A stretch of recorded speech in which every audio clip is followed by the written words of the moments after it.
Selamat jumpa dengan saya, Catur Darmayanto. Kali ini saya akan menyampaikan topik mengapa alam mematuhi hukum dalam perspektif sains dan pandangan Al-Quran. Dalam kehidupan ini sering kita saksikan keajaiban di balik keteraturan alam semesta. Misalkan air terjun secara alami selalu mengalir dari tempat tinggi ke tempat yang lebih rendah, namun tidak untuk sebaliknya. Ketika kita menyaksikan daun jatuh dari pohonnya, ternyata daun selalu jatuh ke bawah dan tidak pernah daun melayang ke atas. Gambaran air terjun dan daun yang jatuh menunjukkan pada kita bahwa hukum alam yang berupa gaya gravitasi selalu konsisten. Setiap hari kita menyaksikan bahwa hukum alam bekerja tanpa henti, seperti matahari terbit dari timur dan bulan yang beredar pada garis edarnya. Begitu juga menguapnya air laut menjadi awan. Selanjutnya, awan turun ke bumi sebagai hujan. Kemudian, air hujan mengalir ke sungai dan kembali ke laut. Begitulah siklus air yang terjadi di bumi berlangsung secara otomatis. Semua proses yang kita saksikan telah diatur dengan sempurna dan terasa begitu otomatis, seolah-olah terdapat aturan atau hukum yang tidak terlihat namun dipatuhi oleh alam. Hukum-hukum yang mengatur fenomena ini dikenal dalam sains sebagai hukum alam atau sunatullah. Namun, apabila kita menggali lebih dalam, muncul pertanyaan besar. Mengapa alam mematuhi hukum-hukum tersebut? Pada topik ini, kita akan menelusuri jawaban dari dua perspektif besar, yaitu perspektif sains sebagai upaya manusia memahami hukum alam dan pandangan Al-Quran sebagai wahyu ilahi yang memberikan makna spiritual atas keteraturan yang terjadi di alam yang kita huni. Pandangan sains terhadap hukum alam. Dalam sains, hukum alam atau sunatullah merupakan prinsip universal yang mengatur keseimbangan di segala fenomena yang terjadi di alam semesta. Sains menyatakan bahwa dimanapun di alam semesta ini terdapat konsep keseimbangan yang menarik, yaitu adanya interaksi antara energi dan entropi.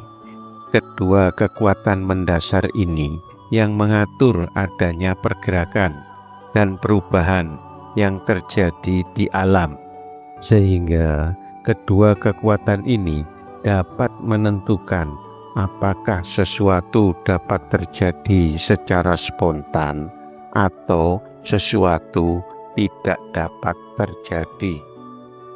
Beberapa hal tertentu dapat terjadi dengan sendirinya atau spontan, akan tetapi semua kejadian ini tidak dapat berlangsung ke arah berlawanan atau terjadi sebaliknya, kecuali bila mendapatkan bantuan tenaga atau energi dari luar.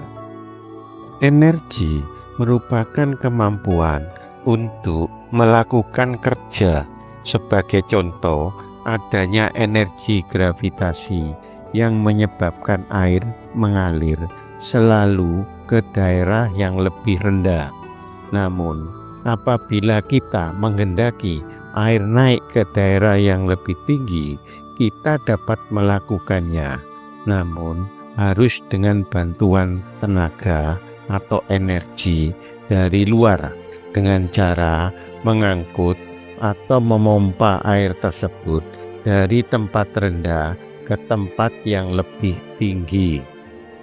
Entropi merupakan ukuran dari tingkat ketidakteraturan atau keacaan dalam suatu sistem. Dalam konteks ilmu termodinamika, entropi menggambarkan sejauh mana energi dalam sistem tersebar atau tidak teratur. Suatu sistem yang memiliki entropi semakin tinggi, maka kondisinya semakin acak atau semakin tidak teratur. Sebaliknya, apabila suatu sistem memiliki entropi rendah, menunjukkan keadaan sistem tersebut lebih teratur. Sebagai contoh sederhana sebagai berikut. Ketika permainan sepak bola belum dimulai, semua pemain berada pada barisan dengan tatanan yang teratur. Pada posisi ini, para pemain memiliki entropi rendah. Namun, begitu permainan bola dimulai, para pemain bergerak di seluruh lapangan dalam tatanan yang tidak teratur, dan pada posisi semacam ini diartikan mempunyai entropi lebih tinggi. Hal ini berlaku juga pada partikel atom atau molekul yang membentuk suatu zat, di mana partikel-partikel ini dalam sistem zat tersebut dapat memiliki berbagai harga entropi dari rendah sampai tinggi, sehingga pada suatu saat partikel-partikel ini berada pada tatanan teratur atau dalam tatanan sangat tidak teratur, atau bisa juga terjadi pada tatanan di antara keduanya. Hukum kedua termodinamika menyatakan bahwa seiring dengan waktu, entropi pada alam semesta cenderung meningkat. Berikut contoh hukum kedua termodinamika dalam kehidupan sehari-hari, yaitu terjadinya proses pembusukan pada makanan. Ketika makanan dibiarkan terbuka di udara, entropi akan meningkat karena mikroorganisme dari udara akan mengurai makanan tersebut dan menyebabkan terjadinya kerusakan dan perubahan ke kondisi yang lebih tidak teratur.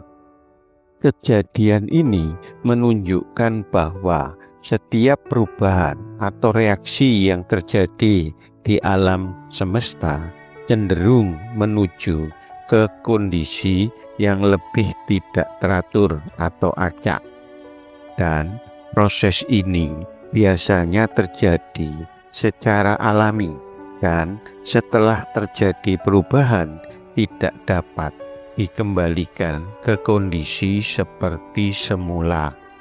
Keseimbangan energi dan entropi dijelaskan oleh seorang fisikawan dan kimiawan Amerika, Josiah Willard Gibbs, yang memperkenalkan konsep energi bebas Gibbs menentukan apakah suatu reaksi atau proses di alam semesta dapat terjadi secara spontan atau tidak.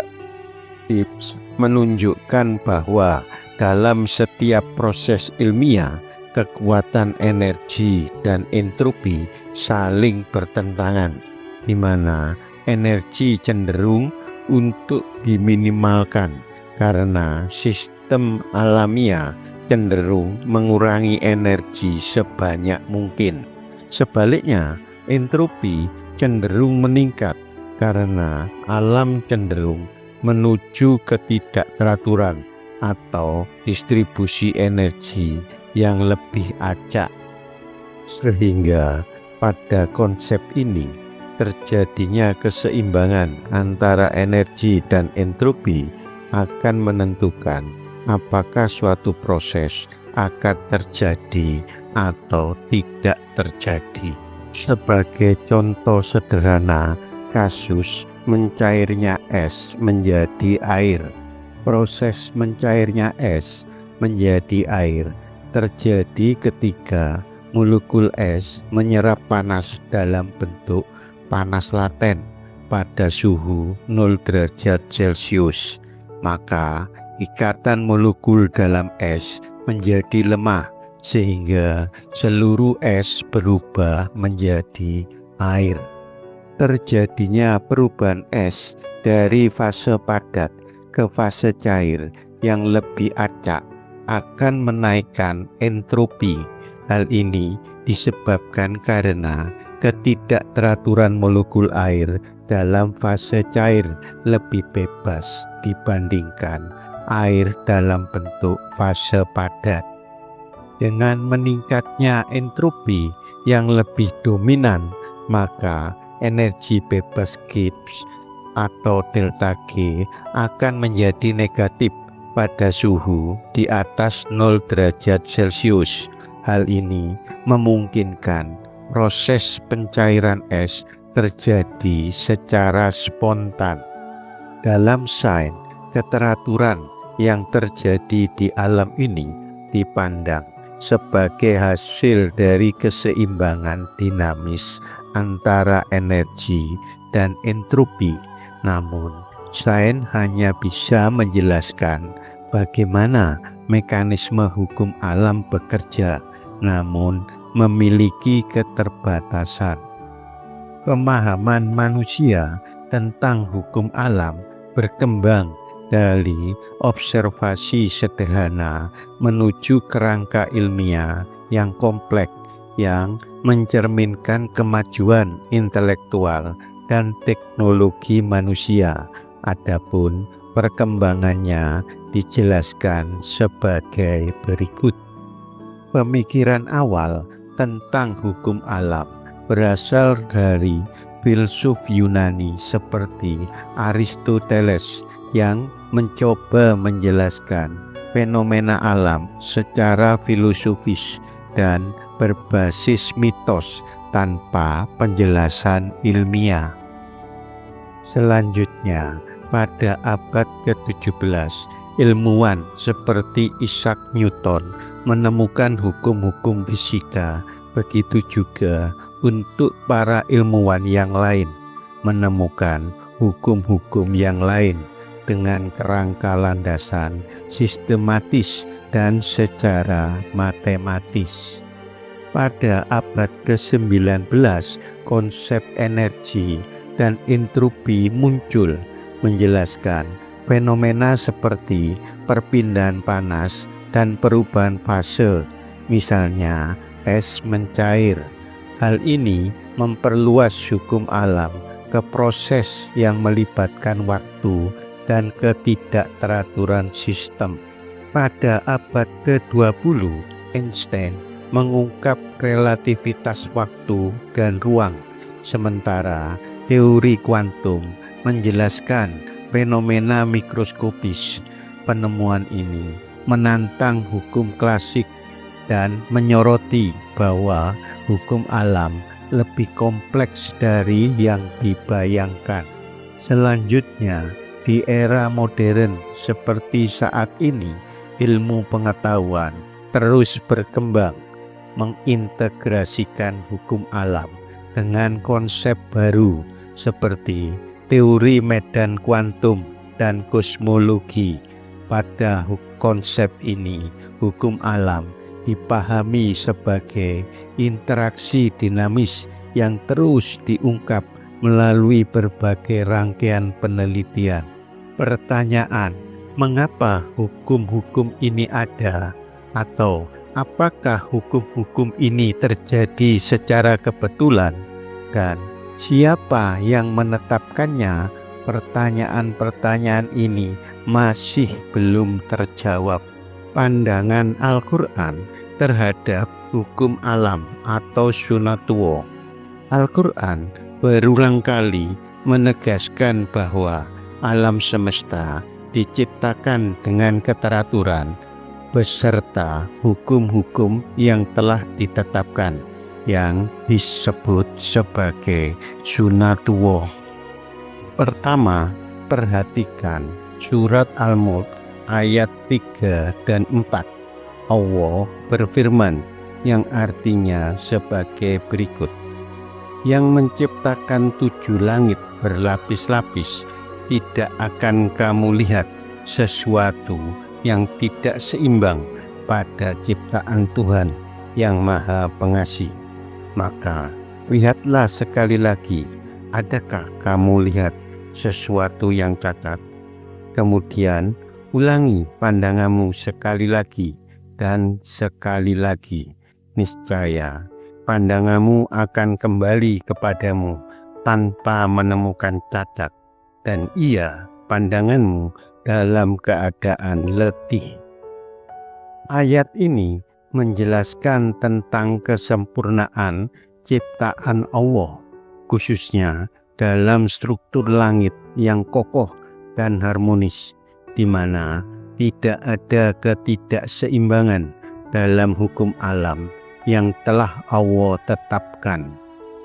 Hukum alam seperti energi dan entropi mencerminkan rancangan yang sempurna, di mana semua pengamatan ilmiah terhadap alam semesta mengarah pada pengakuan akan keteraturan yang menunjukkan bahwa tidak ada cacat dalam rancangan yang telah ditetapkan Allah Subhanahu wa Ta'ala. Kedua, perhatikan surah Ar-Rahman ayat 7 sampai dengan 9 yang artinya sebagai berikut. Dan langit telah ditinggikannya, dan Dia ciptakan keseimbangan, agar kamu jangan merusak keseimbangan itu, dan tegakkanlah keseimbangan itu dengan adil, dan janganlah kamu mengurangi keseimbangan itu. Ayat ini menggambarkan bahwa keseimbangan merupakan prinsip fundamental dalam penciptaan alam. Sebagai contoh, langit yang ditinggikan mengacu pada keteraturan kosmik. Prinsip keseimbangan juga mencakup energi dan entropi, di mana kedua kekuatan ini bekerja secara harmonis dan mengarah pada adanya keseimbangan dinamis. Manusia diberi kemampuan untuk memahami hukum alam, di samping amanah untuk menjaga keseimbangan.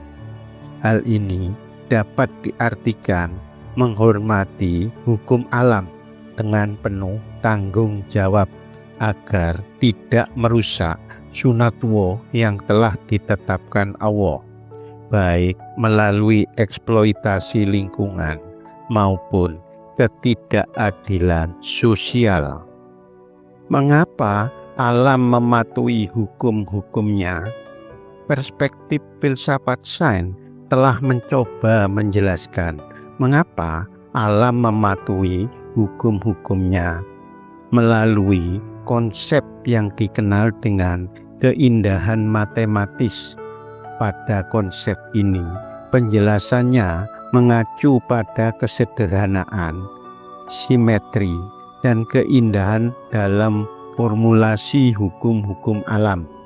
Konsep ini menunjukkan bahwa alam bekerja dengan mekanisme yang dapat dipahami melalui logika dan pola matematis yang indah dan efisien.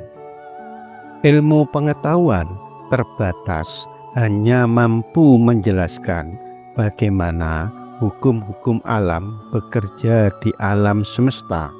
Sedangkan mengapa hukum-hukum ini ada, ilmu pengetahuan sulit untuk menjawabnya. Karena adanya keteraturan matematis, keindahan hukum-hukum alam sering kita rasakan. Akan tetapi, dari mana asal-usul dari keteraturan ini ternyata masih berada di luar jangkauan ilmu pengetahuan. Konsep keindahan matematis membantu dalam memahami alam. Akan tetapi, pertanyaan mendalam tentang asal-usul dari keteraturan yang ada hanya bisa dijawab melalui perspektif teologi atau keimanan. Jawaban atas pertanyaan di atas muncul dari perpaduan ilmu pengetahuan dan wahyu, di mana dari perspektif sains, hukum alam adalah hasil interaksi energi dan entropi yang menciptakan keseimbangan dinamis. Namun demikian, sains tidak mampu menjelaskan siapa yang menetapkan hukum-hukum alam tersebut.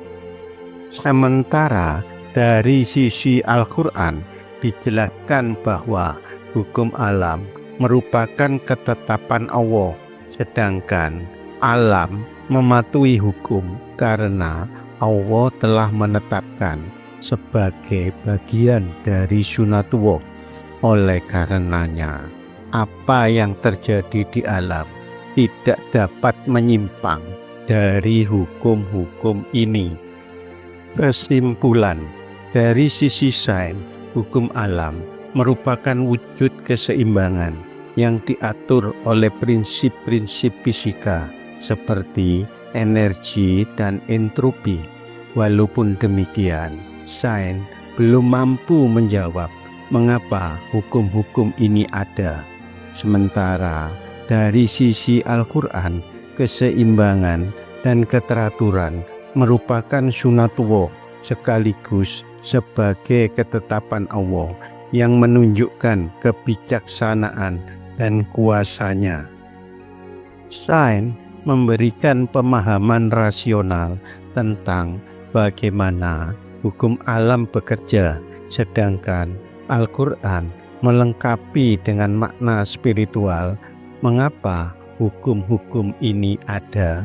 Pemahaman tentang hukum-hukum alam mengajarkan pada manusia bahwa alam semesta merupakan tempat belajar, baik secara ilmiah maupun secara spiritual.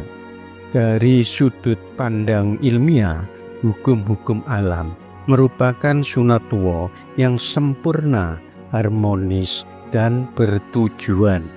Sedangkan ayat-ayat Al-Quran sejalan dengan prinsip-prinsip sains yang mengakui adanya keseimbangan universal. Sementara itu, manusia diajak untuk merenungkan keajaiban ini dengan menjaga keseimbangan alam dan memperkuat hubungan spiritual dengan Sang Pencipta. Sebagai penutup, melalui topik ini kita belajar bahwa hukum-hukum alam bukanlah kebetulan, melainkan tanda kebesaran Allah. Oleh karenanya, kita diharapkan senantiasa bersyukur atas nikmat pengetahuan dan kemampuan untuk memahami hukum-hukum yang mengatur alam semesta. Melalui perenungan yang singkat ini, mari kita panjatkan doa agar langkah kehidupan kita selalu berada di jalannya. Ya Allah, berikanlah kami pemahaman yang mendalam tentang tanda-tanda kekuasaan-Mu di alam semesta. Jadikanlah kami hamba-Mu yang selalu menjaga keseimbangan bumi dan menggunakan ilmu pengetahuan sebagai jalan untuk mendekat kepadamu, dan bimbinglah kami untuk menjaga amanah keseimbangan yang Engkau titipkan di bumi ini. Amin. Terima kasih atas perhatian dan supportnya selama ini. Semoga kita selalu diberi kekuatan untuk selalu belajar.